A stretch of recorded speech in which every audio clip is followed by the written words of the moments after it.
Welcome to Chillin' 101. We hope this video helps. You're going to act now.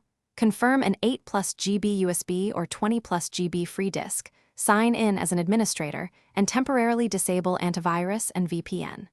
Once done, download the latest media creation tool and don't just double-click. Right-click and choose Run as administrator so it can create boot media without permission blocks. Make sure your internet is stable. If you're on Wi-Fi, consider Ethernet to avoid corruption. Prepare to select Create Installation Media when the tool opens. You'll now create the media. Pick USB or ISO and confirm language, edition, and architecture.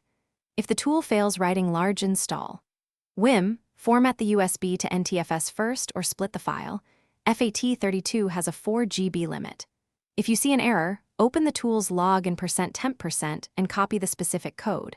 That helps diagnose whether it's download corruption, drive I/O issues, or permission denial. Make sure you have at least 2 retries with a freshly formatted drive. Boot the target machine from the USB by entering BIOS/UEFI and selecting your media. Disable Secure Boot only if it blocks booting. During setup, choose whether to keep files or perform a clean install. Know that a clean install removes apps and settings. After installation, reinstall drivers and enable security. If setup fails or stalls, don't panic. Try a different USB port, recreate the media on another PC, or use a different USB stick. Those steps solve most stubborn write or boot errors. Thanks for watching. Consider subscribing if we helped you.